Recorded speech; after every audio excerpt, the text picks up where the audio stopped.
Well, just a second. Hello, everyone, and welcome back to the FPL Banger Show. My name is Siva, and something a little different. We're doing a team reveal this week ahead of Gameweek 2. I thought I'd just sort of run through my team, and I'm sure I'm facing some very common issues to the rest of the people watching the stream. Quick recap of what happened last week: 77 points, decent start. Very happy with this. I mean, you can't ask for much more than that. Um, didn't go with Haaland, as you can tell. That's the big omission here. And because no Haaland, I had Saka, I had Havertz, I had Salah, I had, I had Son and Solanke, which I thought would be amazing. But very happy with the score. Captaincy, you can't worry too much about it. I got a lot of comments about how we should have captained Salah, and I'm not too concerned about that simply because I think Isaac was the right pick given the fixture at home, Newcastle against Southampton. It just didn't work out, because the red card came so early. You can't do anything about that, and I won't lose too much sleep about it. But if you went for Salah, great. I mean, brilliant captain, great performance. Slow first half, but picked up a lot more in the second half. And I think if you own Salah, Jota, Trent, you're in good stead. I guess that kind of takes us to the other Liverpool player in this team, and that's Jarrell Quansah. We spoke about it on the pod earlier this week, and even, to be fair, in the previews. We weren't convinced by Quansah, but we sort of appreciated the fact that he was first choice preseason, and we were hoping he would keep his place. And, decision-making process-wise, I don't think we were so far off the mark. He did start the first game. You can't plan for the fact that he might lose all his duels and then get subbed off at halftime. It's just one of those things. But it's been a problem, right? Because if you have Quansah, you've taken a minus 0.1 drop already in the first week. And that's the last thing you want to do, because losing 0.1 at this stage is effectively the same as losing 0.5. And the reason for that is because we have no assets who you want to buy who are 0.1 cheaper. So you effectively now need to spend $500,000 to replace Quansah, or you got to go down to a 4 million defender. So that's an issue. And it's something I'll touch on in my team selection for Gameweek 2. So Quansah a problem, and definitely those who paid the extra for Trent, fair play. I think you were spot on. He looks great. New system seems to be working for him. I'm very jealous of Trent owners. I was quite fortunate to get away without any assists because he was very attacking, setting up a lot of chances. In fact, it's his pass that ultimately created the breakthrough in the first place. So, bit of worries there. Happy with Poro. I'm quietly confident he'll be fit. Saw videos of him walking after the incident where he came off injured at the end of the match. Seems to be quite a beat on social media and so on. So I'm hoping it's nothing too serious and he'll be fit for Everton. If he is, I think you just need only look at some of his heat maps. Most advanced Spurs attacker after Solanke, and he's not even an attacker, right? He's a right back. He was more advanced than Brennan Johnson. I think good asset to keep. I'm very happy with Boro. I think I will hold him for quite a while. And I think at 5.5, yes, Spurs still very Spursy, didn't keep it clean, but I'm prepared to see how the next few games go because Poro's attacking threat is just that big. Son and Solanke, very disappointed. I think more so in Son than Solanke. If you watch the game, you'd have seen Solanke was quite involved. It's really positive that he played 90 minutes from the off, and I thought he had some decent half chances, nothing that you would expect him to score, but good movement, and I think put in a good shift. And I'm happy to keep because I think 7.5 million starting attacker for an Ange team, which always tries to play on the front foot. I think that's a good asset to have. Son, I'm quite concerned about, I must say, as I wonder why I went for Son. Why did I go for Son? I think we discussed this a bit on the pod, but I really didn't. I lost confidence in the idea of 5.5 million mids as we got closer to the deadline. And that sort of goes against a lot of things I said in the preseason, that we've got so many budget mids. But as we got closer, it just felt a lot of these guys came with a lot of flags, uncertainties, issues over minutes. Even we saw the best pick, I would have said, would have been Smith Rowe. He didn't even play 90 this week, came off at 60, had less attacking threat than Andreas Pereira, and that's not ideal. And Fulham are apparently trying to sign more attackers now, which is worrying for me, I think. And then you look at Palace, Daichi Kamada came off early, also 5.5 million. If you look at Southampton, I wasn't impressed at how they played against Newcastle, failing to score against 10 men. They played against 10 men for almost 70 minutes and they still couldn't score. That's not a great sign. So that pushes me off guys like Brereton Diaz and Armstrong. And so taking that all into consideration, I went for a big 10 million midfielder like Son, who I thought, okay, so that's a security. That's what I'm paying for. That's why I don't have Haaland, because I can have Saka, Salah, and Son. And Son just didn't show up. I mean, Spurs were poor, but even in the first half where they were dominating and they were running everything, Son had a couple of dribbles. I think he had some good dribbles and got into some good positions, but just no end product. I think 0.03 XG, which is just, you're not paying 10 million for that. So I think I'll give Son Everton. But out of this group of Spurs and Newcastle players, I think he's the one who's most likely to go. And looking ahead to game week 3, I think Brian Mbomo is a easy replacement here. 7.5, so not cheap, but looks like he's going to be on pens. Looks like he's going to be playing up top for Brentford. I think with Tony leaving, Sandu Mbomo should release a lot more cash, and that allows me to perhaps look at maybe upgrading one of my defenders to Trent, which is kind of the long-term plan. Isak, very solid. I think happy to hold. Glad that he got a return. I think you can't read too much into that game. Lewis Hall, good, 5 points. Happy. I think he will hold that position for a while, as they don't have. Well, now that Shah has been sent off and he's suspended for 3 games, I think Dan Burn has to say it's centre back, and so that helps Lewis Hall's case. So happy to hold for now. Let's see how that goes. Saka and Havertz, the best players in this team, Saka and Havertz, 12 and 12. Havertz max bonus, which is, you'll have seen, I think, a few threads on Twitter this week about how the new bonus point system has changed things. And I think one of the most visible changes you can see is that forwards now get more bonus points, and it seems to favor them quite a bit. And so Havertz, who didn't have, once again, slightly withdrawn. You talk to people who are very concerned about Havertz's heat maps. This wouldn't have changed their minds because he was playing quite deep, but he still got his goal early on. He still got an assist, a bit of a lucky assist, sure, because it's a simple sideways pass to Saka. Saka does something amazing, but he's in that position where he can do those things. That's why he's there. He's in this team for his link-up play, for his hold-up play, for his ability to bring Saka and Martinelli and Odegaard into the game. And so I think he gets more of these assists. I wouldn't be surprised to see Havertz, touching down and holding up balls for guys who are going to then score from long-range efforts. And it's just going to help him to keep ticking over. 90 minutes this week. Jesus came on, didn't replace Havertz. Anyone who told you that Havertz was a risk preseason, we were quite clear about it. He's been in both mine and Sam's drafts throughout our preseason and stayed in our teams for game week 1. Havertz is on a great run of form. I mean, it's 17 goal contributions in his last 15.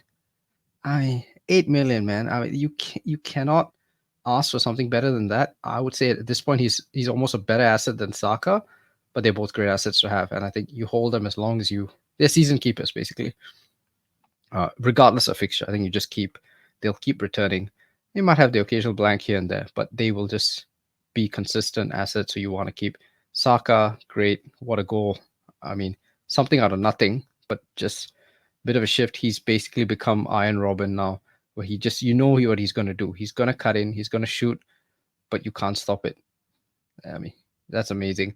Salah, great asset. I think some fears you might have had, is Salah going to be as effective under Arne Slot? Is he going to be as attacking? Is he going to be stuck out on the wing? None of that mattered. Got into the right positions. He's being supplied all the dangerous balls he needs by Trent, and his link up play with Jota was great. I think him and Jota work really well together, and the fact that him and Jota work, I think, better than he would with Darwin, who didn't even get a minute this week, is great news for Jota owners. 7.5 million for a starting forward for Liverpool. I think easy hold. So that's the team. Bench, I had Anthony Robinson, uh, who will come into play this week, as we see. So this is the team this week. And as you can tell, Dean Henderson in goal. I'm worried about Palace, I will say that. I'm not too sure that the sale of Joachim Anderson would hurt them that much. But the fact that they're not only selling Anderson but Gahey as well, that's worrying because they're going down to their backup centre backs. I think it would be Chris Richards and Riyad Chadi, I think someone who they've signed recently. The issue with this is, first of all, Palace played 3 at the back in Gameweek 1. And Glasner can't do that going forward if he's selling 2 of his best centre backs. That's one issue. Second issue is you bring in new centre backs who haven't played preseason. That's going to be tough. And I think Henderson's going to have a lot more work to do. It's not a settled defense anymore. And by breaking up the defensive units, I just don't see many clean sheets. I think it's almost a sign of lack of ambition, selling 2 of your starting centre backs. So I think Dean Henderson's definitely not one who's going to stay in this team for a long period of time. Early wildcard, he's definitely out. If I don't wildcard early, I mean, it's something to think about, right? Because you saw Raya, bonus points, clean sheet this week. Edison, bonus points, clean sheet. And I think I don't even know if it's common wisdom, but the reluctance to pay the premium for a keeper, maybe I just need to park that and it's time to go back to premium keepers again because of the way the bonus system has changed to favor them, where defenders get penalized a lot more for fouls. And so that's why it seems like defenders are giving up their bonuses to keepers. So that's something to consider. Anthony Robinson, happy to have him on the bench. So great to bring him in this week. I think it's not an easy fixture, Leicester. I thought started off really poorly against Spurs, but grew into the match. And by the end of it, they should have beaten Spurs. So I'm not overly confident about a Robinson clean sheet. And I mean, Sam particularly is annoyed because he already had Joachim Anderson, Bernd Leno, and Anthony Robinson. So he's walking into this week with triple Fulham defense. So I won't complain. I'm quite happy. I'll be annoyed if they keep a clean sheet because that means it's triple cleans for Sam, but is what it is, eh? Pedro Porro, I'm hopeful that he'll start. If he doesn't, I've got Lewis Hall to come in, so I'm not too worried. Bukayo Saka, Jota, Son, Solanke, Havertz, Isak, all happy to start them. I think Saka and Havertz, a lot of people thought this is a tough fixture, but Villa gave up quite a bit of chances against West Ham. It looks quite open, and I think it's an okay fixture for the Arsenal guys. Not an easy one, but definitely one that I wouldn't have hesitation about starting them in. I think they'll be anxious to avenge the defeat against Villa last season. And so this is kind of a test for Arteta. And I think having these guys, they definitely play 90, and they will be part of his plan to try and basically get that win back. The 3 Spurs guys, Everton home is the best fixture you could want to try and bounce back. Everton were really poor against Brighton. They just didn't impose themselves on the game. Red card came quite late in the game. A lot of people tell you, oh, because of the red card, they lost. But Ashley Young got sent off on 66 minutes. So they still, they had an hour and they just couldn't match up to Brighton. Yeah, they unlucky maybe not to get a penalty, but they just didn't show up. No fight. I mean, that midfield looks poor. They've lost Onana and they have signed Tim Irabunum, who's a young midfielder from Villa, but he's really raw. He's playing next to Idrissa Gana Gueye, who's 34 years old and looks it. I mean, he really looks it. Daesh didn't want to start their new centre-back, O'Brien, who they signed from Lyon. Said he started Michael Keane and Ashley Young. at right back, so Michael Keane at centre back, and both just not up to this level anymore. They've got no right backs this week. So Young is out, Patterson is out, Coleman is out, and so they're probably going to have to play Mason Holgate, who came on. Mason Holgate's failed at enough Premier League clubs at this point for you to know that he's not up to this level. So I think San, Solanke, Porro, if there was a fixture to bounce back, this is it. I think home to Everton, I definitely quite happy to have them. Maybe not as confident to give them captaincy, but that's because I've got Salah, and all the models suggest that Salah isn't far behind Haaland for predicted points this week. And some people are surprised by that, but I don't think it should be surprising. I think Liverpool are that good at Anfield, and Salah with more points for a clean sheet, more points for a goal. I'm cautiously optimistic that he gets near Haaland this week. Triple Captain Haaland, for those who've got him, would I do it? It's a hypothetical, and so it's hard for me to say, but I think it's a fair gamble to take. You, especially those of us who've been burnt by, the failures of Triple Captain over the last few years with double game weeks. This is as good a single game week as you may get. It's early in the season. There's no UCL risks, no minutes concerns. The issue that I think you face is that you may get a better chance and you don't know, right? Because we've got probably 1 to 2 double game weeks to come in this season, according to Ben Krellin. So you may get a better opportunity somewhere else. You don't know, because we don't know how those fixtures will line up. You've also got this mystery chip. We don't really know how that comes into play. And so we don't know what we don't know, basically. There could be a better chance, but this could be the best chance. And so what is your ceiling here with Haaland? Let's assume, I think your best case scenario is you're looking at a hat trick and bonus, which is, 18 points, I guess. That's kind of what you're hoping for. You might end up with 13 times 3. That's not bad. It could it be worse? Sure, but I think it's a fair chance to take. I think if you're the kind of person who just wants to get the chip out of the way, and that lets you focus on the rest of the season, fair enough. I don't have Haaland, so I can't speak fairly on this. But if I had him, I think I'd be tempted to wait. There's always something. You never know what's going to happen down the line. If a double game week lines up perfectly, there's a chance for a monster score. And I think in a single game week, it's harder. I think, your floor may be quite high given the fixture, but I think your ceiling just isn't high enough for me to want to do that this early in the season, I think. It's kind of sentimental as well. It just feels way too early for me to start throwing all my chips on the table, but I that's not a logic-based argument, and I can definitely see all the logical arguments for doing it this week. So fair play if you want to go for it. I think it's fair to try and go early. No rotation, no Alvarez anymore. So nobody's going to come off the bench for Haaland, I don't think. And it's as good a fixture as you'll get. And since it's such a good fixture, that's my transfer in this week. And that's RICO Lewis for Quansah. Yeah, I'm going from 1 minute's risk to another. Sure. It's probably going to backfire. It's probably a stupid move. But I think it's a good fixture. I think Lewis starts. Everything I've seen from fans suggests, and never trust fans, but I think Lewis is safe to start this week, and I think I'll take it from there. Given that wildcard game week 4 or game week 6 is the likely destination for me, I think it's fine to take a short-term punt on a City defender who's 4.5, who, he could have scored against Chelsea, right? He had the goal disallowed, so he's really attacking, I think. Him being in the side kind of forces Guardiola to have to draw back and play as a third centre back. That's good, because guys are paying 6 mil for Guardiola.